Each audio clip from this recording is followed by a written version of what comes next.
اللہ اکبر اللہ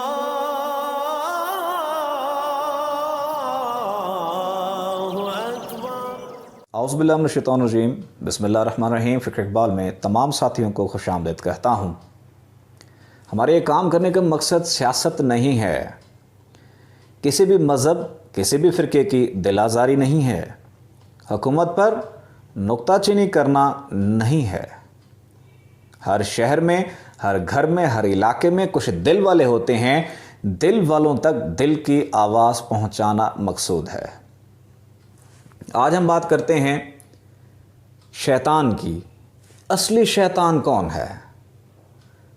ہم جب دیکھتے ہیں ایک بچہ شرارت کر رہا ہوتا ہے، بچہ تنگ کر رہا ہوتا ہے، یا بچہ نماز نہیں پڑھتا، تو ہم یہ کہتے ہیں کہ شیطان ہے۔ لیکن ولیوں نے یہ کہا کہ وہ چھوٹا شیطان ہے۔ اصلی شیطان، جو بڑا شیطان تھا، وہ کون ہے؟ اس کی نشانی کیا ہے؟ وہ نشانی جس میں پائی جائے تو وہ بڑا شیطان ہے۔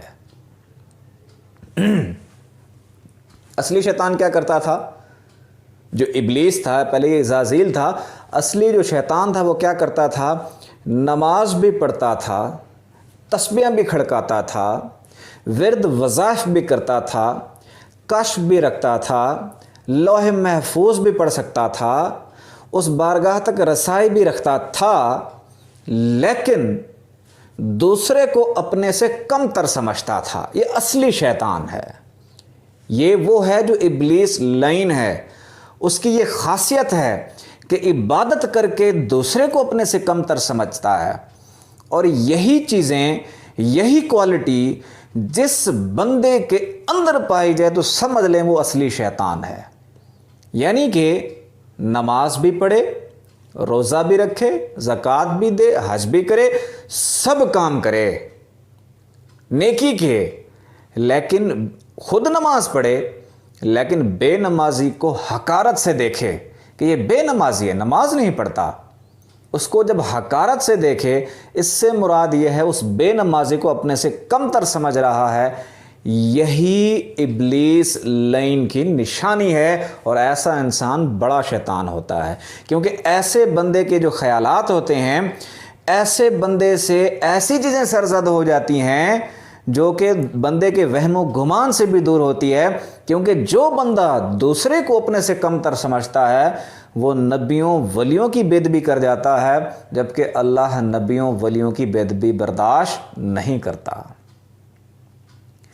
امام غزالی فرماتے ہیں، جلال الدین رومی فرماتے ہیں کہ اپنے آپ کو چیک کرو، اپنے آپ کو چیک کرو۔ اگر آپ کے دل کے اندر تکبر، کینہ، بغض، حرص، حسد اور شہوت جیسے اگر موذی امراض میں اپنے قلب کو پاؤ تو سمجھ لو آپ کا قلب بیمار ہے، اس کو علاج کی ضرورت ہے، اس کو علاج کی ضرورت ہے، اور ہر چیز کا علاج ممکن ہے۔ اسی طرح جو بیمار دل ہے، جس کے اندر تکبر، کینہ، بغض، حرص، حسد اور شہوت نے ڈیرے لگا رکھے ہیں، اس کو بھی علاج کی ضرورت ہے۔ اس کا علاج کیا ہے؟ جبکہ نبی پاک صلی اللہ علیہ وآلہ وسلم نے فرمایا ہر چیز کی صفائی کا ایک آلہ ہے، لیکن قلب کی صفائی کا آلہ، یعنی قلب تکبر، کینہ، بغض، حرص، حسد اور شہوت سے پاک ہو جائے تو اس کے لیے کیا فرمایا؟ ہر چیز کی صفائی کا ایک آلہ ہے، قلب کی صفائی کا آلہ ذکر الہی ہے۔ ذکر الہی کے ذریعے دل کی صفائی ہونا شروع ہو جاتی ہے، اور ان مہلک اور ایمان لیوا بیماریوں سے نجات پا جاتا ہے بندہ۔ کس طرح؟ کہا جاتا ہے دل میں یا شیطان ہوگا یا رحمان ہوگا۔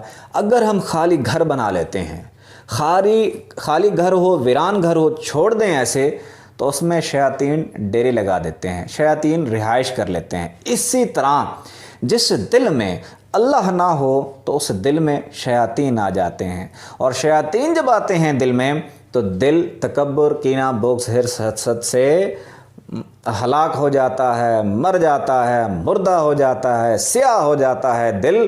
تو اس کو علاج کی ضرورت ہے، اس کو ذکر اللہ کی ضرورت ہے۔